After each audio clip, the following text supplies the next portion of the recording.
Hi folks, another Tuesday practice session. Let's start with the first third and then we'll move on to what we're going to work on for the day.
So as we enter a new spring and as we see the opportunity to emerge into a new normal following this pandemic, we're starting to prepare to actually have in-person classes again in May, June timeframe.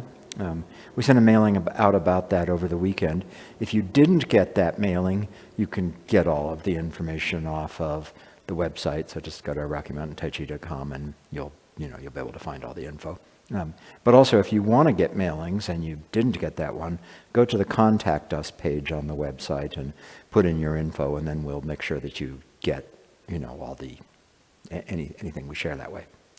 We try not to just sign people up for our mailing list because we think that's kind of rude. So go ahead and sign up yourselves if you want. But as we actually start looking at this new beginning, and we're looking back at the last year plus of pandemic restrictions and lockdown and doing all this video, we thought we'd spend a bunch of time in detail on the first third over the next weeks. This is something we often do at the beginning of a year when we have the first classes in January. We often go through the first third in detail because it's something that even for all the time we spend on it, there's always more in there. I'm reminded of our teacher Jane talking about after she'd been practicing in New York for a number of years, one time Professor Chung announced that he was going to have an advanced class. And so there was a lot of buzz and excitement in the school, and people were busy signing up for the advanced class. And so then Chung taught the advanced class, and what did he do? He did the first third. He didn't even go past it at all. And so I think that shows really how much of everything is in the first third. So we're going to build on what we've been doing for the last couple weeks of looking at how do you actually get the precision from square form, and then the continuity and integration from round form. How do you look at particular moves and get that? And we're going to try to do that with the first third. Go through each move, look at the square form details in depth, and then look at how do you turn that round. So that's what our program for the next 6 weeks or so is as we go through this. And when we actually restart in-person classes, we are not sure what we're going to do about video. We'll certainly spend less time on video than we have been now. So this feels like a pretty good capstone to wrap up this phase with. So we're going to be spending a lot of time on the first third. When we do this in person classes, it's kind of it's always interesting because we're at every class, and so the first class after New Year's we work on the opening move, and the second class after New Year's we work on ward off, and the third class after New Year's we work on rollback, and like that, work our way through the first third. And we're aware that many students are only coming to a few of those classes. And so, you might get in-depth on the opening move, and then you might get in-depth on push, but not ward off, roll back, and press. So having this on video gives everybody a chance to actually work with all the pieces of it. So that's a good thing about video. As we do this, we're going to try to really work at a fairly deep level. So depending on where you are in your practice, some of this may or may not be relevant. And so we're trusting you to do the right thing with it. If we're talking about something that you're not experiencing at all, then that's a sign to you that you should probably go do some of the preparatory work leading up to that till you can start to find that. So file things that we talk about that don't make sense to you yet away for you to return to later, and use these to make progress. One of the things we're going to be doing in the course of this is being more explicit than we usually are about how you relate to the ground, how you actually do that, tapping the earth strength, what changes happen through the legs and the ankles and the feet in order to do that. And so that'll come up a lot as we work through these moves. And there's a great exercise for that. So I want to spend some time now looking at that. We've reviewed this a little bit. Start out with your feet angled out and wider than shoulder wide. And what we're going to do is squat and stand back up. I don't really care how far down you squat, because the changes that happen in the legs will happen as soon as you start squatting. The important thing is to become aware of those. So don't feel like you have to be going down, down, down, down, down, down, down. That's not necessary. And when you are squatting, make sure that you actually are squatting. Squatting means that the torso is going down and the butt is dropping. At some point, it's pretty easy to run out of space, and so then your pelvis no longer drops, but we overcompensate for that by bringing our heads closer to the ground, which actually has the exact opposite result of raising my butt. So when you're squatting, squat down until your butt stops moving. That's the bottom, then come up. Don't lean, raising the butt, dropping the head, to try to feel like you're squatting further. So from a wide stance, wider than shoulder wide, with the feet pointed out, what you're going to do is sit down and stand back up. Now, as you do this, make sure your knees are pointing, continuing to go in the same direction as your toes. Don't let the knees fall in as you do this. See, now my knees are falling in. And when I do this, it puts a lot of pressure on the inside of the knee. And so that will hurt your knees. So don't do that. Make sure the knees go along the line of the toes. And then as you do this, there's arm motions. So let the arms come up and out, and they fold over with the fingertips coming together, palms down right when you reach the bottom of your squat. So you need to know how far down you're going. And then as you stand up, the hands drop. So just get the mechanics with me a little bit. Squatting, arms coming, folding over, palms down, standing up. Squatting, arms coming over, folding over, palms down, fingertips close, standing up. So this all coordinates together. Just as you reach the bottom, the hands arrive, and then you stand up. Making sure the knees are going in the direction of the toes, not falling in. You shouldn't feel any pressure on the side of the knees. There's a breathing pattern. You breathe in as you squat, and you breathe out as you stand up. So go at the pace that works for you. Don't worry about matching my pace. Go ahead and let your squatting match how your breath is working.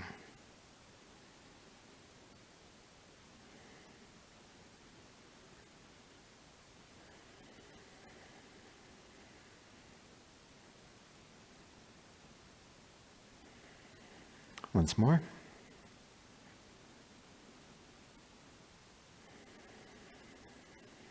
Great. So we're going to spend a bunch of time on this exercise because it really shows you a lot about how the whole legs, ankles, and feet work, as well as changes that happen in the torso. So you're going to be spending time on this over the next weeks. Right now, I want to start looking at the changes in the legs. So if you do this again, lay your hands on your thighs.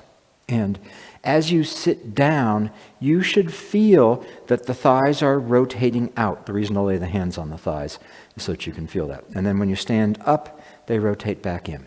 So as you squat down, your thighs actually rotate out. As you stand up, the thighs come back in. So do that if you need to put this video on pause until you can really feel that rotation happening in the thighs. Go ahead and push that pause button. And do this till you find the thighs rotating. Breathing in as you sit down, breathing out as you stand up. Once more. Thighs rotating out as you squat, coming back in as you stand up. Now the calves rotate just the other way. As the thighs rotate out, the calves actually get pulled in, and the important thing is that this will increase the arch on your foot. So as you squat down, you're going to feel the arches on your foot because of the rotation of the calf. It's actually pulling up the inside of the arch. This is just how it works mechanically. You don't have to do anything special. The special thing you have to do is notice. So notice that rotation happening in the upper and lower legs. And again, if you need to, put it on pause. And do it until you feel that.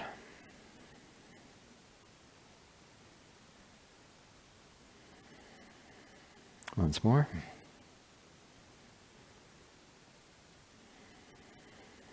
Okay, and now the last thing I'm going to talk about today, we'll come back to this exercise again in the future sessions, is what's happening on the bottom of your feet.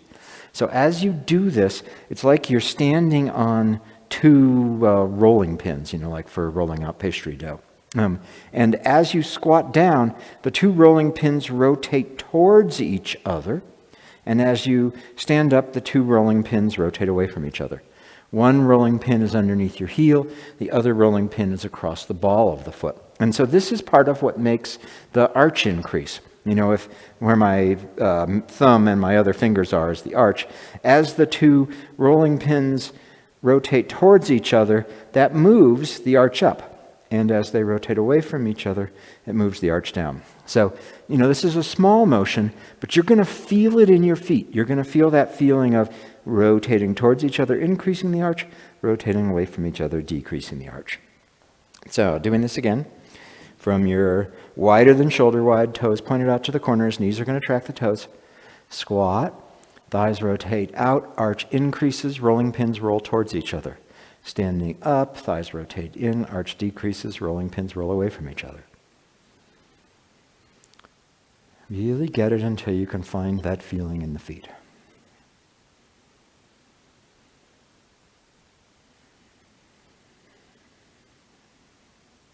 Rolling pins rolling towards each other, raising the arch. Rolling pins rolling away from each other, letting the arch flatten slightly. Keep the arch even as you stand up. Thighs rotate, arch increases, rolling pins roll. Thighs rotate, arch decreases, rolling pins roll away from each other.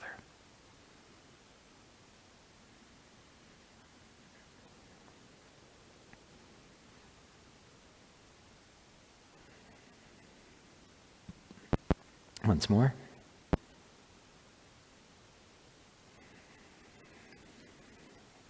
And take a break. So there's a huge amount in this little exercise. We'll spend more time with it. I would suggest over the next 6 weeks adding this to your morning practice. Do this squatting for a couple minutes before you actually do your form, just to get awareness of how the legs, what's happening in the legs and the arch of the foot as you raise and lower.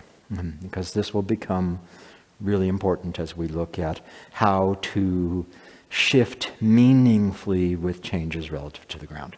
A lot of times we simplify the legs.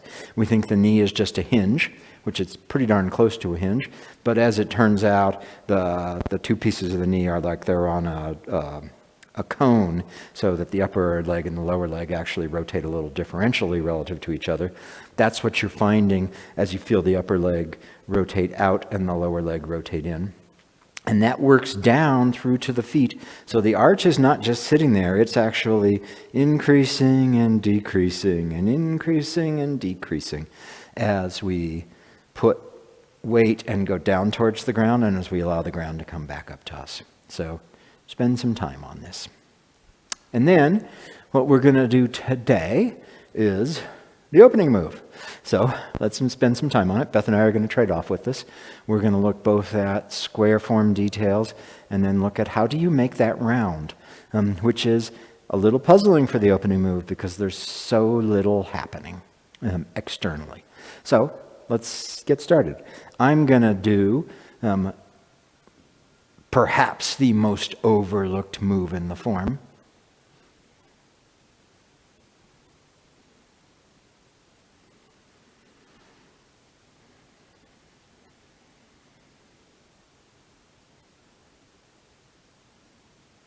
And then Beth is going to do everyone's favorite. So, square form from the start. Start in a V. Now play around with the angle of your feet. Turn your feet in close so they're almost parallel. Feel what that does to your thighs. Go back to your comfortable V. Turn your feet out like a plie. Feel what that does. Come back to the comfortable. In the comfortable V, my feet aren't actually to the corners. I'm not each foot at 45. I'm in more like 30. And there's a little space between my heels. I'm not trying to cram the feet together. So go ahead and do that. Square form. Sink all your weight into your right leg. Make sure the left foot is empty. Step. Put it down. Make sure it's still empty. Shift all the weight into the left. Make sure the right foot is empty. Turn, pivoting on the right heel till you're square to the front. Make sure the right foot is still empty. Shift 50-50 and stand up to an unlocked knee position. So the checkpoints around this are primarily about separation. So let's do that again. Start from the comfortable V, not too wide, not too narrow, just right. Shift your weight, all the weight into the right foot. Check the left foot, it's really empty. Move the left foot, pick it back up, it's still empty. Shift 100%, waist opens to the right. Make sure you're really 100% in the right foot, the left foot. Turn to the front, pivoting on the right heel.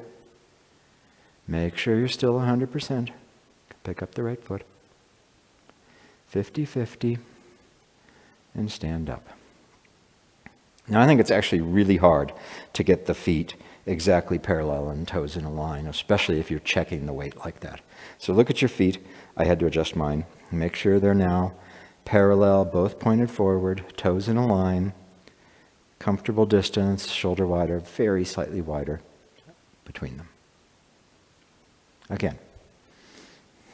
V, comfortable V, heels close, not crammed together, toes at the right angle, not too far out, all the weight into the right foot. Left foot is empty. You can pick it up without perturbing the body. Place it, pick it back up. My waist is still square to the front. Shift. As you shift, let that open the waist. So now it's pointed to the right, in a line with my right foot. Check that the right foot is empty. You can pick it up. Turn to the front, pivoting on the right heel. Make sure it's still empty. You can pick it up. Shift 50-50. Come up to an unlocked knee position. Check your feet. How'd you do? Fix them. Great. Take a break. So now, like all these things, there's variations, right? People do this one way or another way. And one of the things that people will often do is, as they're sinking, before they've stepped with the left foot, they'll turn their waist, and the turning of the waist, they use that to send the left foot out. Now, that makes some sense, right? Because it gives you a way to move that left foot. And we've often talked about how when you sink on one leg or the other, there's always going to be a little rotation unless there's some reason that there isn't. So, for example, after the end of ward off left, when you shift forward, you don't just shift forward. There's actually a little turn, and then you come back to go into ward off right. Or after you've done the opening move, you don't just, as you sink, you don't just sink, raise your arm and turn. That sink is going to have a slight turn because you're sitting on top of the ball, on top of your thigh. It's going to rotate the body and it's going to turn. So it would make sense here to have that same thing happening. As you sink, you turn to the right and your foot steps.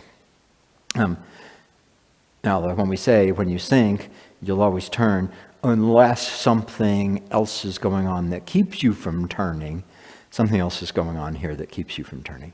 And the something else that's going on here is really freeing the left leg. So when you sink and turn and force that leg out, it's likely that you haven't actually freed the leg from the pelvis, that there's still tightness across the inside of the quad and tightness across the back and the butt. So do that with me. First, we'll sink without turning, and we'll step. Then we'll sink with turning, and we'll introspect on our left quads, and then we'll sink again without turning. So sink, and really let the left leg go. Before you step, feel that your waist is exactly square to the front, and you have let go of everything on the inside of the left quad and on the left butt. And then step by letting your left knee become buoyant and letting the foot follow that. Okay, back to the beginning. This time we're going to turn. Sink and turn, and have that turn send your left foot out. And now check out what it feels like. Feel the inside of your left quad.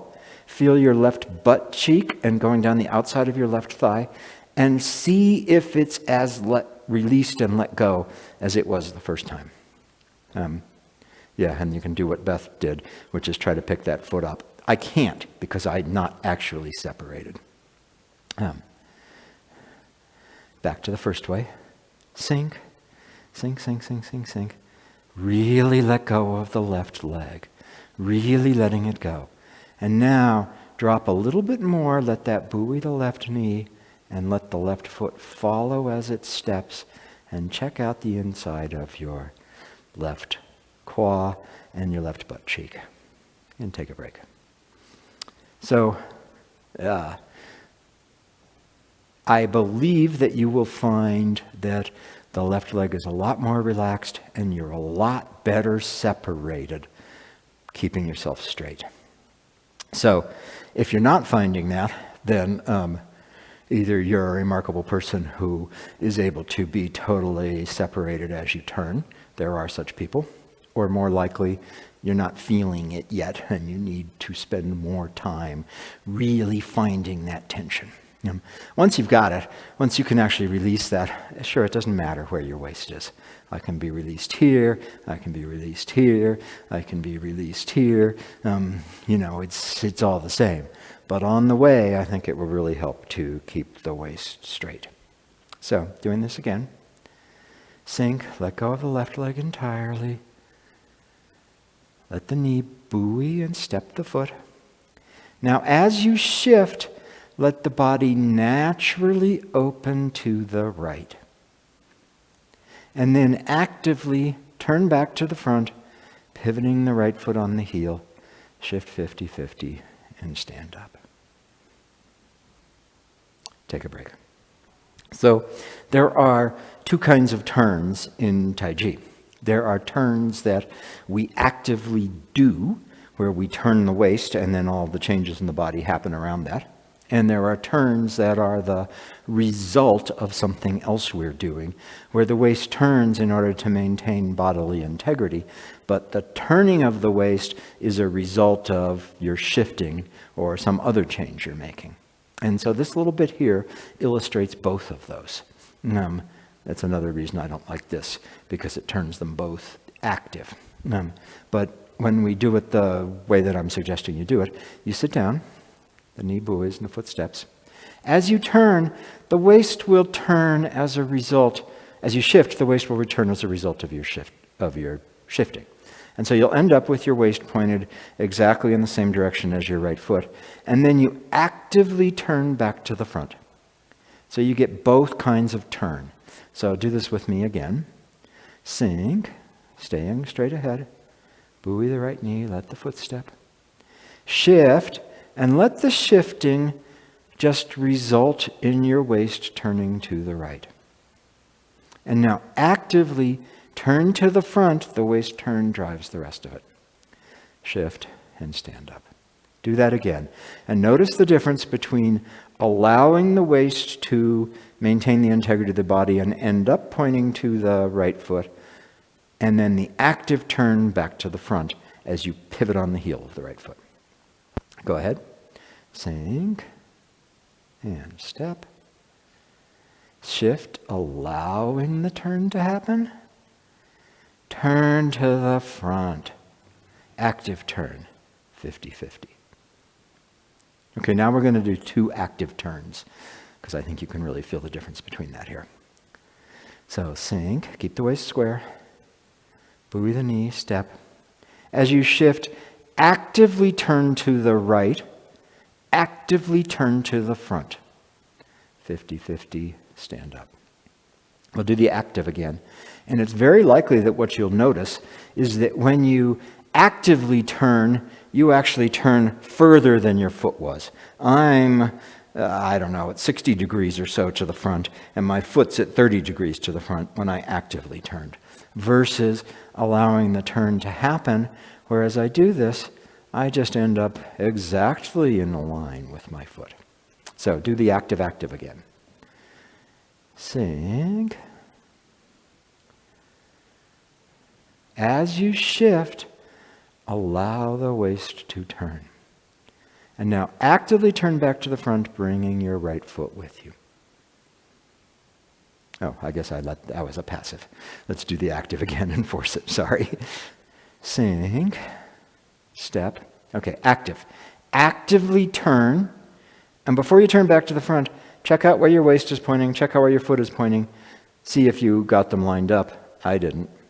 And now actively turn back to the front. Active again. Sink. Active turn. Active turn. And now let's allow the first turn to be the result of the shifting, and the second turn be active. Sink, knee buoys, footsteps. Turning happens because of the shifting. Oh, look at that, you're right lined up with your foot. Now actively turn to the front, bringing your foot with you. 50-50, and stand up. Great. Two more things, and then I'll give it to Beth.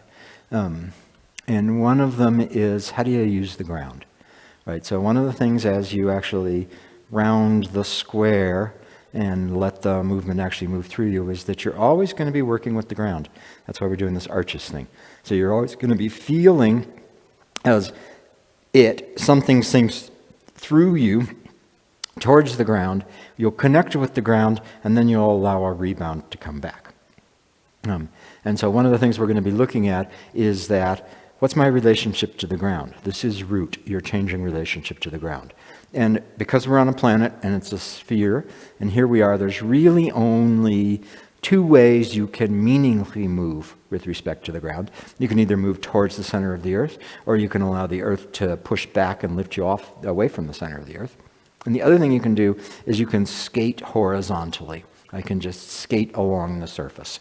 We don't do that in Taiji. Actually, we do it, but we try to find the places where we're doing that and replace them with a meaningful movement towards the ground moving back. So you sink, you tap the ground, rebound comes back. And so this is going to matter in all the moves. We're going to give you the pieces that will let you work through the form and find every change and see what you're doing relative to the ground. What is your root? How are you changing your relationship to the ground? And find the places where you skate or hydroplane across the surface and eliminate those. So we're going to spend time on that. With this one, do this with me. Sink. As you sink, really feel the ground under your right foot. And now tap it a little bit and feel that rebound come into your knee. Step the left foot. Feel the ground. Now as you shift, tap the ground again and feel it move through the body. So at this point I'm up on top of the wave as I've turned, and now as I actively turn back to the front, I'm sinking and I want to feel the ground through both feet right as I get square, and then allow it to fill the body as you stand up. So doing that again from the V. Sink. Feel the displacement, move your left knee. Tap the ground, feel that move through the body as you turn. And now sink as you turn back to the front. Feel the ground in both feet and let that come back up through you as you stand up. Now, you may need to do an extra cycle or bobble in there as you're working on this, but that's a pretty clean version of it. As that's going on, your hands are going to rotate a little bit. So as you round this, the hands don't just stay stuck. You're going to sink. There's a bowing in the arms. As you shift, you're going to feel that play out into the arms. I'm trying to make this big, and my palms are now facing my body. As I turn back to the front, the hands come with me. You'll feel them drop a little bit. And then as you stand up, there'll be an inflation that goes all the way out through the hands. Don't memorize that. Let it happen. So with this once more, feeling the ground. You're up. It's like a pearl drops through the pond down to the bottom of the pond. When it hits the bottom of the pond, a wave comes back up through the body, which turns you. The pearl drops again. It hits the bottom of the pond through both feet, and a wave comes back up as you stand up. Okay, so the one other thing is shifting back and forth. And you'll have to work on this. I don't know if I'm lined up with anything. Look where my head is relative to what's behind me. Naively, oh, great, relative to what's behind me is Beth's finger. Naively, when you do this, you're going to think you need to move your center of gravity over so that it's right over your right foot so that you can step and then move across. Right? So let me do that again. As I sink, I'm going to move over to the right and step. Now, you want to work on not doing that. keeping your center of gravity right in the middle here as you drop, and the key to this is going to be letting go of the left leg. As I drop, I let go of the left leg, I let go of the left leg, I let go of the left leg, I let go of the left leg, and then I step. So if you watch that carefully, you will see that I move a little bit at the end, and as I get better, I'll move less, but I don't do a big motion to the right, down, and then over. I sink, the pearl drops through me, my left leg frees, I step, and I shift. So as I do that, you really want to minimize the sliding back and forth in the body. So let's do this once more. Do your best job, and then I'll turn it over to Beth. Go ahead. Sinking. Passive turn. Reflects out in the hands. Active turn. Hit bottom in both feet. Rebound up through the body. Opening posture. Great. So that was a half hour on the most easily overlooked move in the form. And now we'll actually work on raising the hands. Well, now let's add the arms in. Why don't you just put your feet where they go, and then we don't have to worry about that just yet. And we've just come into the 50-50 place in your feet, and let's look at the square form places. So first motion is that the arms come up. There's one checkpoint. Next one, they fold up and come back. Your wrists are relaxed. Your fingers are pointing forward, not in. The next one, the elbows slide back. Wrists drop. That opens the fingertips and points them up. Then the hands come back down to pretty much where you started. So let's do just that again. I'm going to turn this way so you see where my elbows go at the slide back place. Now, arms come up, slide back, wrists are relaxed, elbows slide back, wrists drop, fingers open. Hands come back down. And do this much again. Coming up. Sliding as if there was a table that your hands are running across. Your wrists have let go. At this point, you're about a fist's width from your chest. When your elbow slides back and the wrist drops, it stays that close. And then the hands come back down. So it's all happening in close there. After there's this full extension, they come in, and everything then happens in a more vertical plane than a horizontal one, where your arms come further away from your body and then come down some other way so that they're held out. Let it be that they come back, right back to where they were when you started. So I'll acknowledge that when you work with Ben Lowe, he has you stop here, and then you're supposed to extend and have the movement come out to the fingertips. That's very square, and what we've seen happen is that when people do the last bit to the fingertips, it inevitably draws back. That's not what Ben wants us to do, but that's just what tends to happen.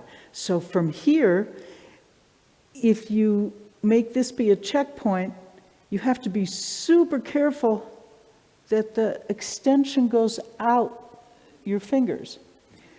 Once we do round form, that's not an issue anymore. So I'm going to just have us come up to this place as the first checkpoint. I'm not going to stop here and then, either have you send a flipper out or worry about having your hands go back when you put the fingers out. And then the energy's already withdrawing when at that point it needs to be expansive.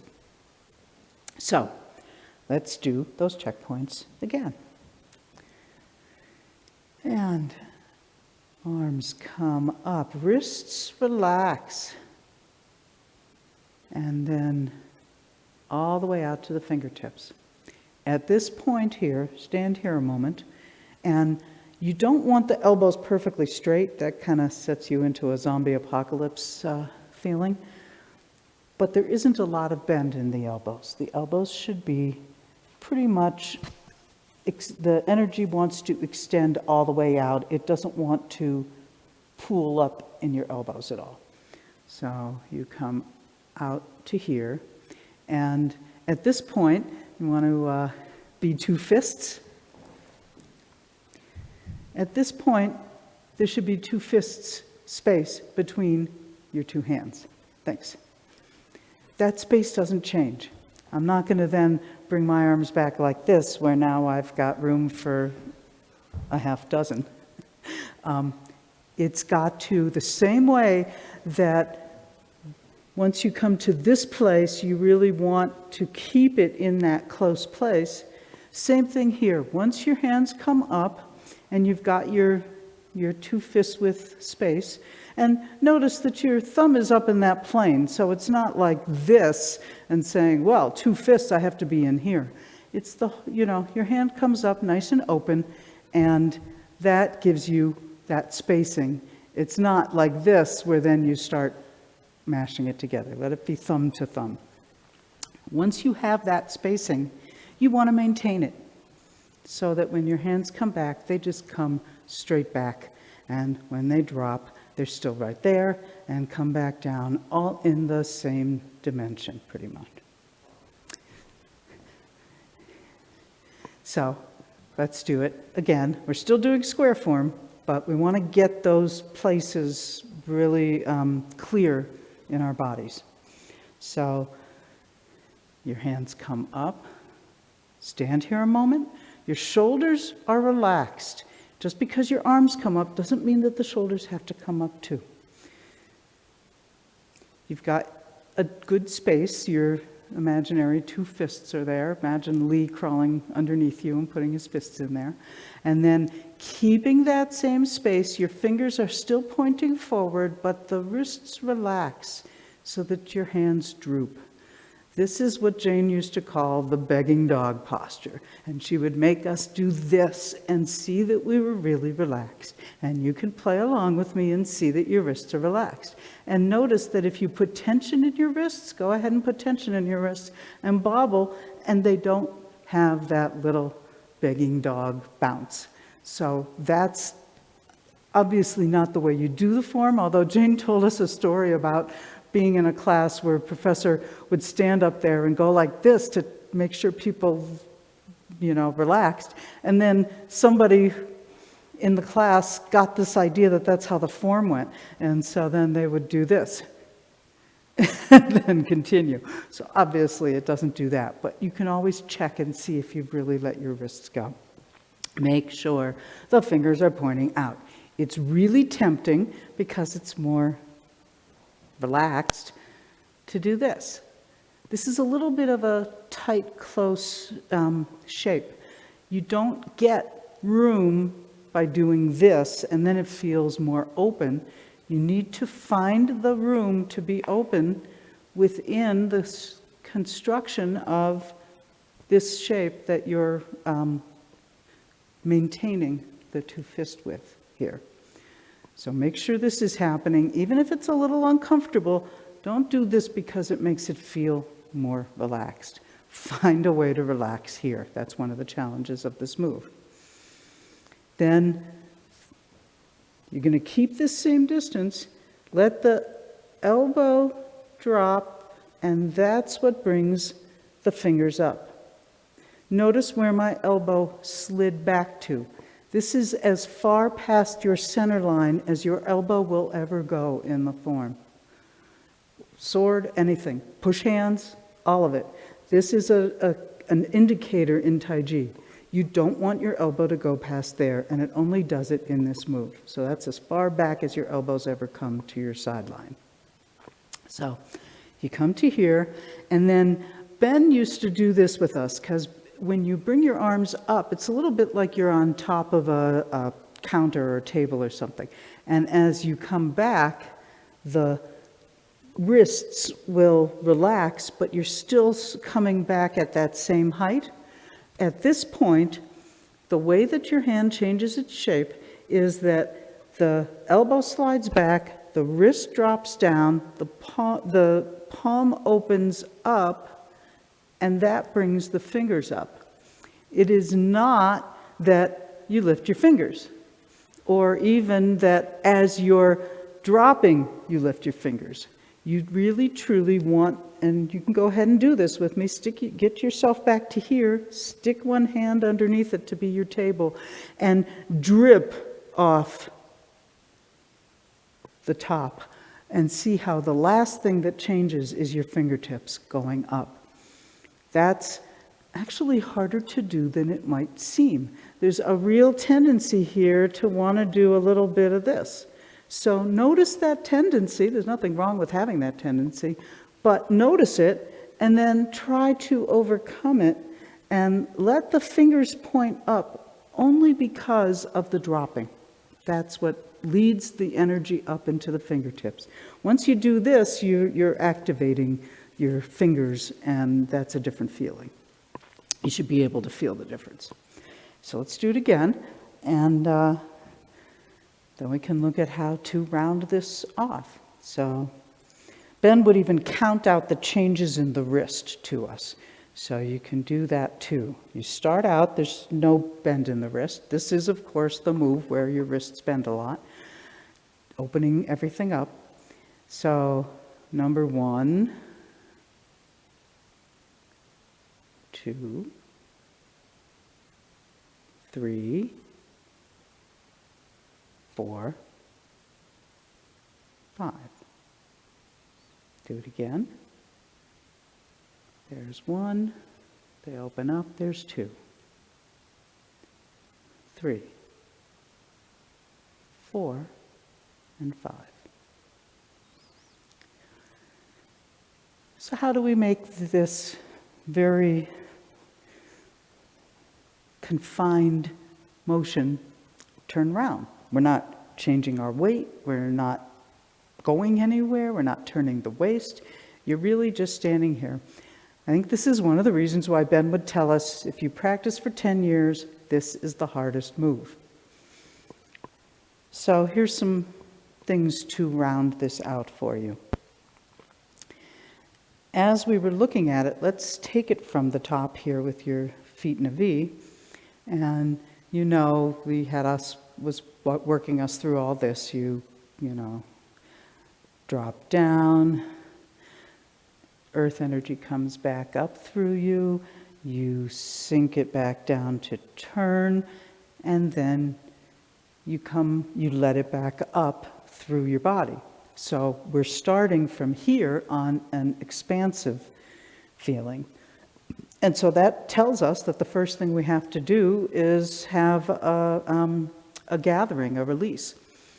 So what happens, because of the angle of the arms, when we first learned it, they said your palms are pointing down and back. So you're here, you're not there, you're not here. It's just this line. When you release into the ground, it lets your arms start moving, and because of the shape, the direction, I'm going to make this exaggerated so you see it, the direction is that it goes down and out.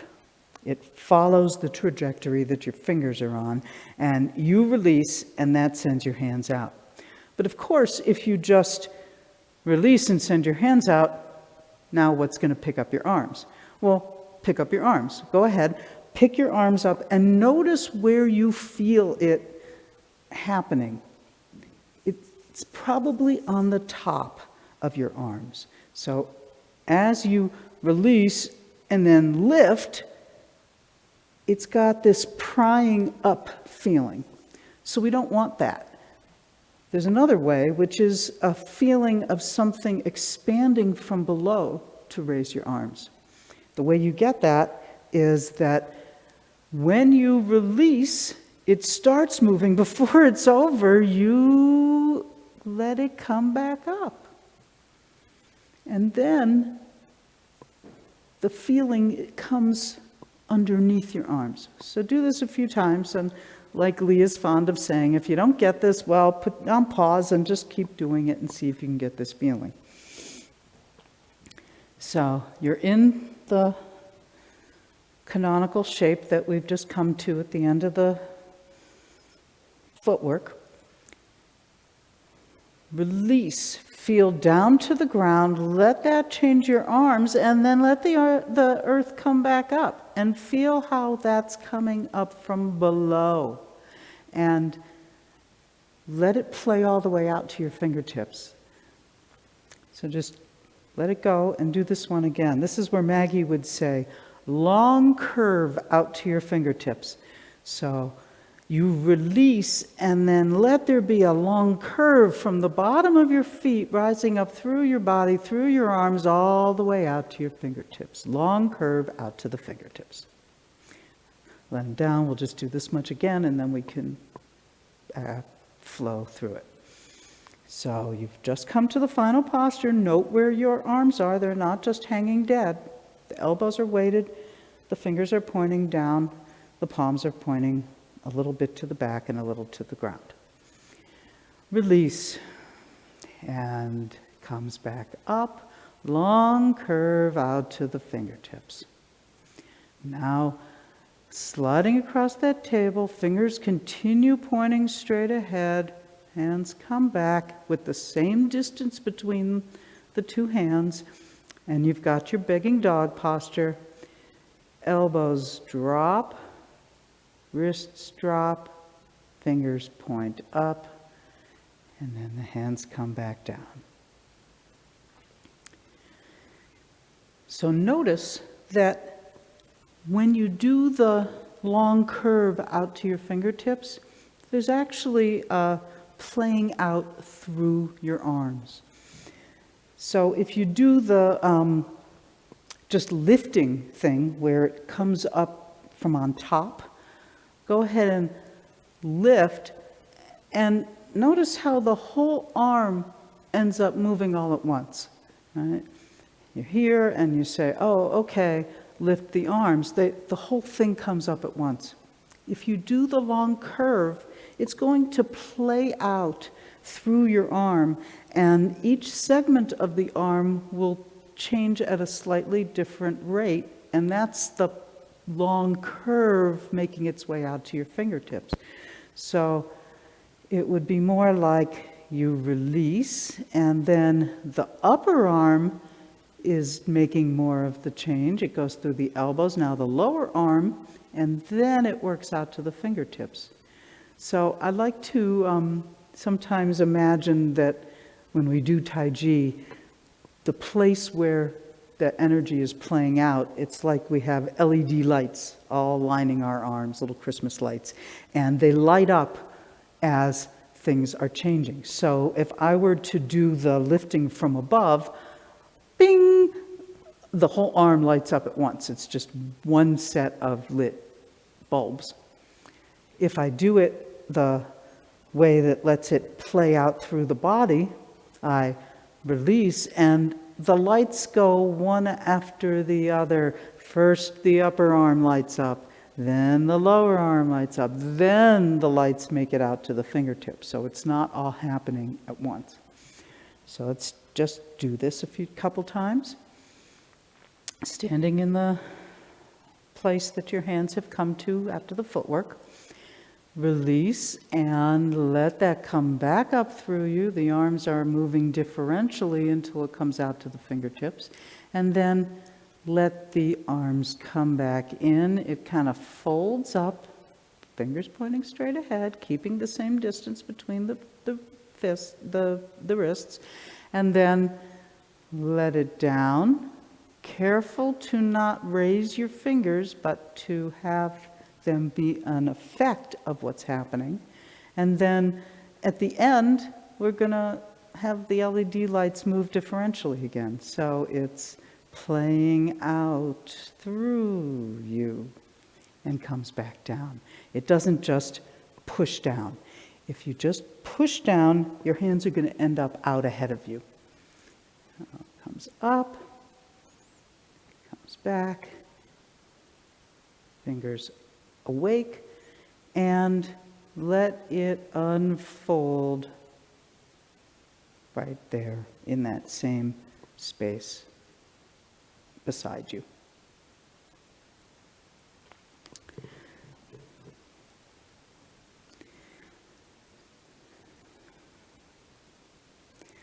So I just have to acknowledge, I don't know what it is, I have almost an impossibility of getting my two arms to move together. So it's always a little embarrassing for me to stand in front of the camera and save this for posterity, where my arms just don't go the same rate. That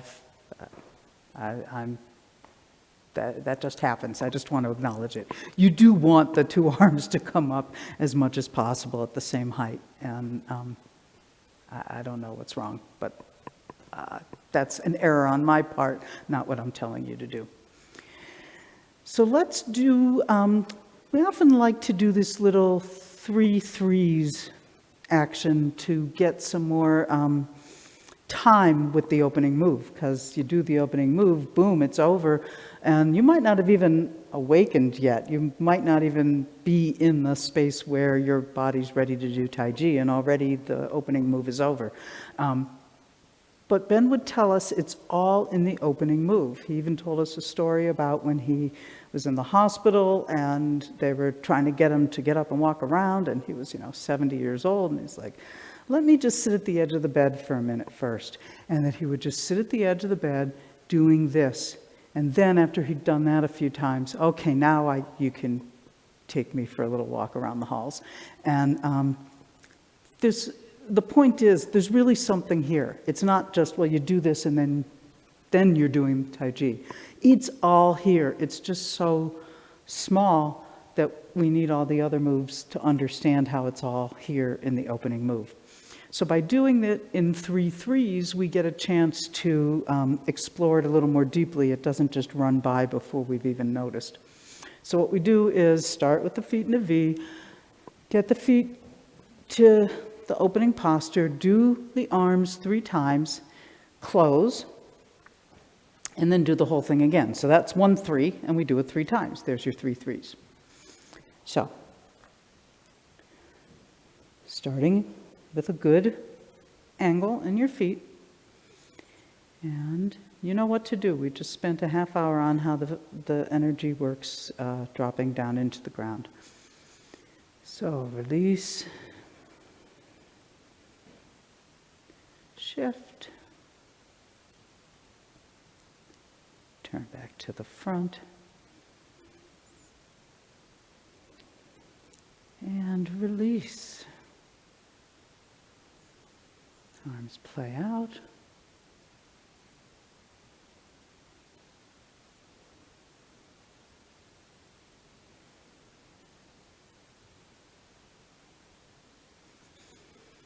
And again.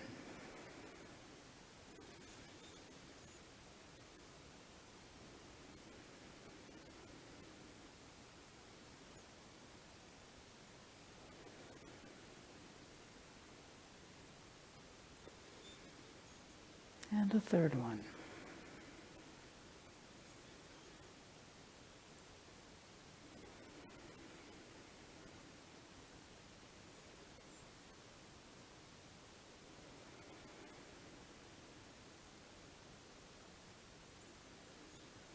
And close.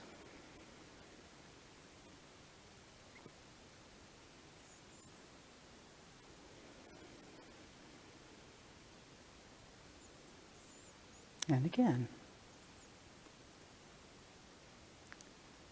Giving into the ground, Ground comes back up. Release and turn. Comes back up. And let go. Inhaling, the arms come up. Exhale, they fold in. Inhale, they rise to the fingertips. Exhale, back down. Go ahead and take a recovery breath. Inhale, and on the next exhale, let your arms down and begin again.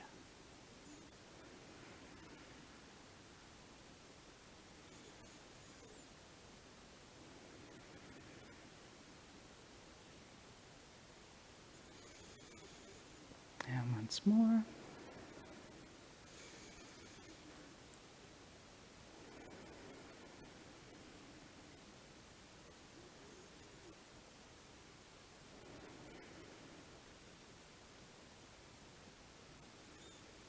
And close.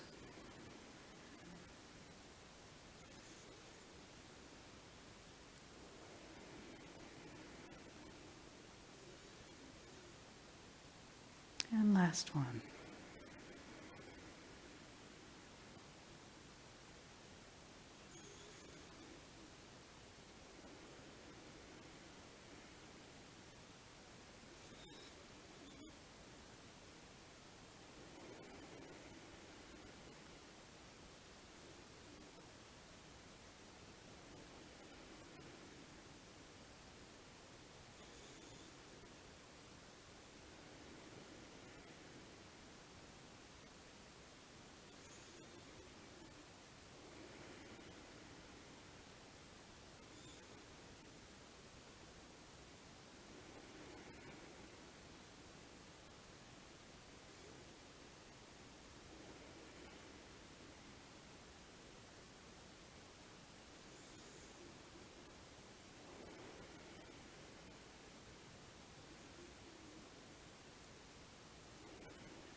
So, the opening move.